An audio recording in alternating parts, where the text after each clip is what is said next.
এই গাদ্দার, তোরা যারা আজকে এশার নামাজ পড়স নাই, ওঠ এখান থেকে বেটা, নাফরমান, যা এখান থেকে বেটা। তোর মতো নাফরমানের জনপ্রিয়তা দিয়ে আমি কি করবো? আমি কি ভোটে দাঁড়াইছি বেটা? আমি কি ভোটে দাঁড়াইছি বেটা? আমি কি মার্কা নিয়ে আসছি কোনো? যে আপনাদের একটা ভোট আমার দরকার, আপনারা খারাইয়া মতেন আর বইয়া মতেন আর শীতইয়া মতেন, আমারে ভোট দিলে সারব? এটা ভোটের মাহফিল? ভোটের সবাইটা? তাহলে কেন পড়লা না নামাজ? বলো নির্লজ্জ ছেলেরা, এই লজ্জাহীন ছেলেরা, বেহায়া, এশার নামাজ যারা পড়ো নাই, এখন বের হও। যদি ফেরেশতা ঘাট ধরে বের করে দেয়, এবং খোদার কসম মনে রাখবা, আজ মনে হয়েছে তো বের করে নাই, আল্লাহর কসম, রব্বে কাবার কসম, বাইলে বাইলে ফইলা হাসরের দিনে এরকম সব বেঈমান, নাফরমান, পাপী ইমানদারদের সাথেই দাঁড়াবে প্রথম। মনে করবে মনে এই রঙেই দিন গেছে, দুনিয়াও তো সিটার বাটফার আসিলাম, পালা মানুষের লগে ফার হইয়া গেছি। হ্যাঁ, আখেরাত তো মনে এমন হবে। কোরআনুল কারীমে আল্লাহ বলছে, হাসরের দিন আল্লাহ তাআলা ফেরেশতাদেরকে সামনে রেখে বলবে, ওয়ামতাজুল ইয়াউমা আইয়ুহাল মুজরিমুন, এই নাফরমান, সুদখোর, হারামখোর, বেনামাজি, বেঈমান, মুশরিক, মুনাফিক, বেরো আমার রাস্তা, বাইরো বাইরো। আজ ইমানদারদের কাতার থেকে, আজ আমার জান্নাতি বান্দাদের কাতার থেকে, আজ আমার সাজদাওয়ালা বান্দার কাতার থেকে বাইরো। জানোস না ফরমান, আমার বান্দা কতটা কষ্ট করে ফজরের নামাজ পড়ছে। এক লগে ভাত খাইতে দিছি মনে করছো এক লগে জান্নাতও দিব? হ্যাঁ, ফাইজলামি মনে করছো? জান্নাত আর বাতের থালা এক কথা। দুনিয়া বাতে না খাইতে দিছি ইমানদারেরও নাফরমানেরও, দুনিয়া একটু ঘুমাইতে না দিছি, এগুলো তো আমি জানোয়ারকেও দিছি। দুনিয়ার খানা তো আমি জানোয়ারকেও দিছি বেটা। আজ আখেরাত দেব না, এক ঢোক পানিও হবে না, এক লোকমা খাবার মিলবে না। বেরো। আলাম আহাদ ইলাইকুম ইয়া বনি আদমা আল্লা তা'বুদুশ শাইতান। আল্লাহ বলবে, বান্দা আমি কি বারবার শুনাই নাই? আমি কি বারবার তোমার কাছে এই কথা পৌঁছাই নাই? আমি কি বারবার তোমার কাছে বলি নাই আল্লাহ তা'বুদুশ শাইতান? হে আমার বান্দা মুমিন, কোন অবস্থাতেই শয়তানের গোলামি করো না। আমি কি বলি নাই? ইন্নাহু লাকুম আদুউম মুবিন। আমি কি বলি নাই বান্দা যে শয়তান তোমাদের প্রকাশ্য শত্রু? শয়তান তোমাদের প্রকাশ্য শত্রু। তাহলে শয়তানকে তো আমরা দেখি না, অথচ আল্লাহ কোরআনে বারবার বলেছেন আদুউম মুবিন, শয়তান প্রকাশ্য শত্রু। তাইলে কই শয়তান? তাফসীরের মধ্যে লিখছে মুফাসসিরিন উলামায়ে কেরাম, প্রত্যেকটা গুনাহ যেখানে হয় ওইটাই শয়তান। এই গুনার আকৃতি যেটা, এটাই শয়তানের আকৃতি। অর্থাৎ এটা বোঝা একদম সহজ, যেটাই গুনাহ, যেটাই পাপ, তো এটাই শয়তানের নমুনা, শয়তানের চিহ্ন। অতএব এটা প্রকাশ্যেই তো বোঝা যায়। এটা না বুঝার কি আছে? এটা না বুঝার কি আছে? এটা না বুঝার কি আছে? না হুজুর আমি এটা বুঝি না, এটা যে মদ, আমি মনে করছি এটা মধু। আপনি মনে করছেন এটা মধু? হ্যাঁ হুজুর আমি বুঝি না, এটা মনে হচ্ছে, আমি মনে হচ্ছি আমার আপন বোন, পরে দেখি মানুষের বোন।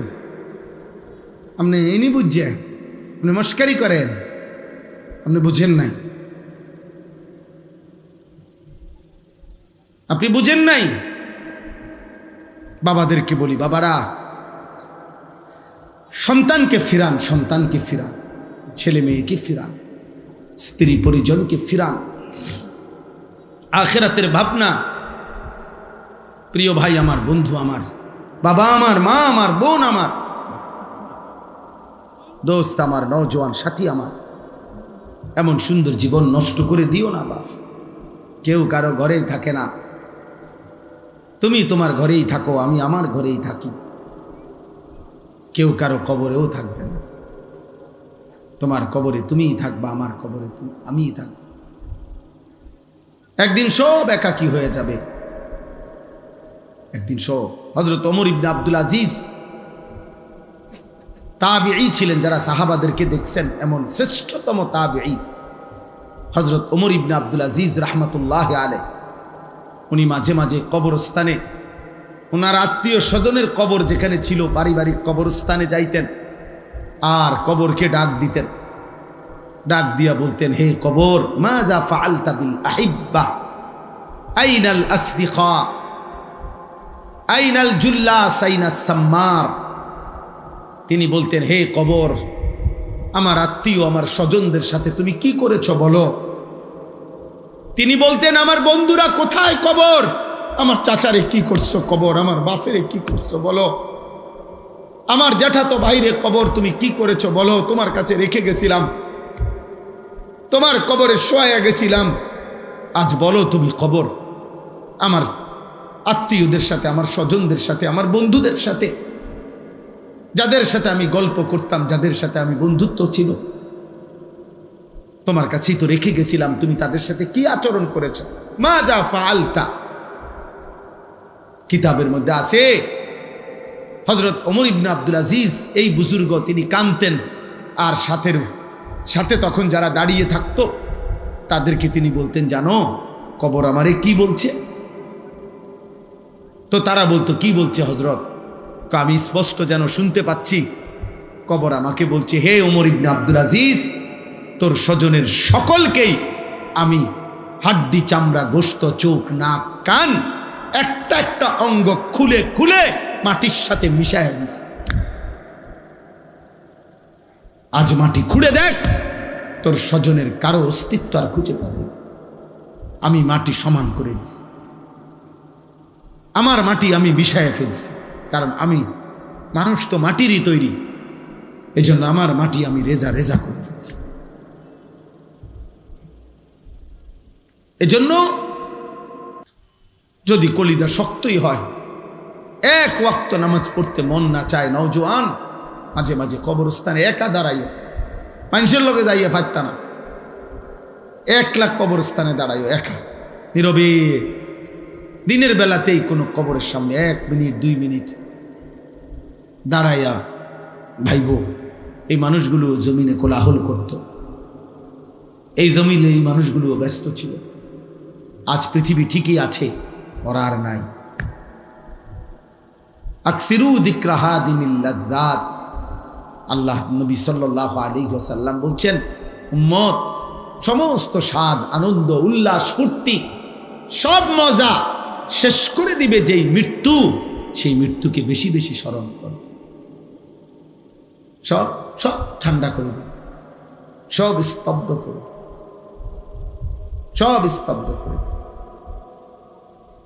আল্লাহ তাআলা বলছে, মিনকুম মান ইউতাওয়াফা মিন ক্বাবলু, আমার বান্দা মনে রেখো, আমি কিন্তু সকলকেই যুবক, সকলকেই বৃদ্ধ বানাই না। মায়ের পেট থেকে বের করার পরে চলতি পথে আমি আল্লাহ তাআলা অনেককেই মৃত্যু দিয়ে ফেলি।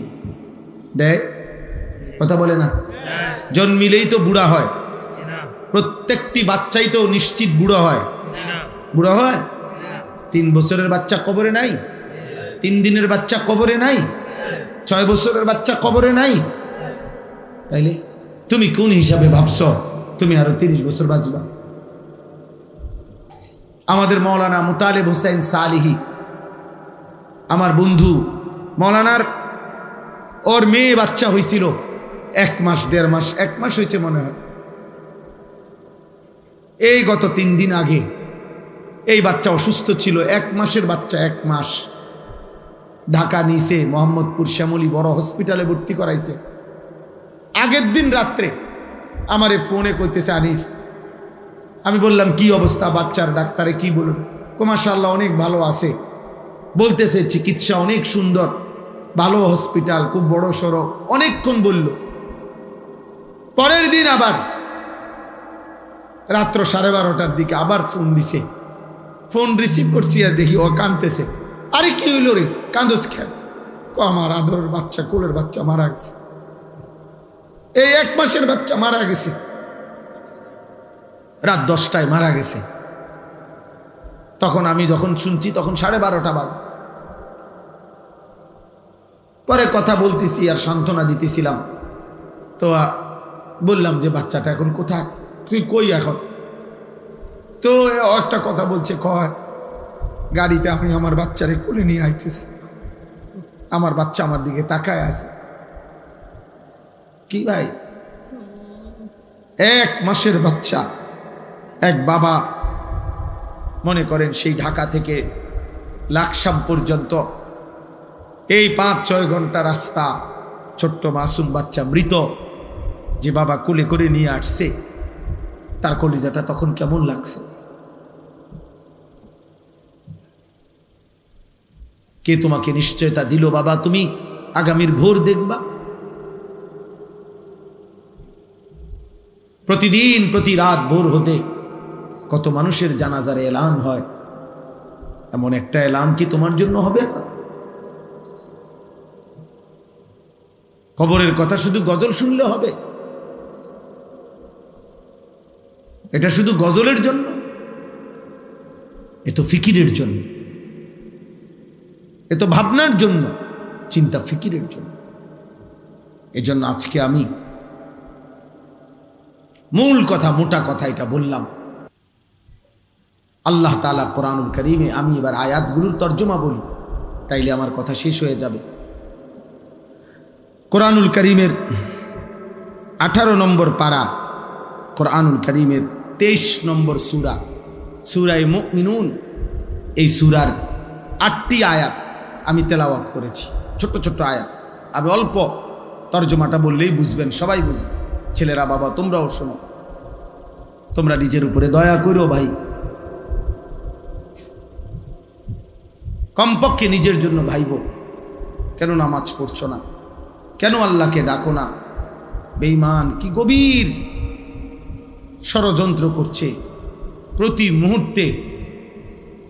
এক ভাঙা তরির মতো বাংলাদেশ, যেই দেশে মনে হয় যেন এমন তুফান উঠছে, কখন যে কোন দিক কাইট হয়, কখন যে কোন দিক ডাইবা যায় বলা যায় না।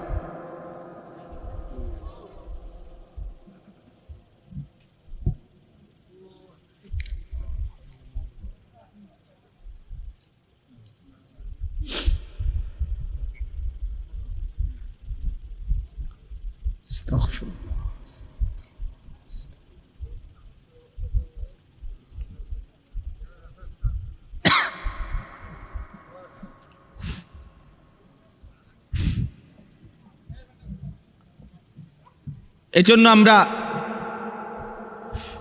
আসলে আওয়াজ,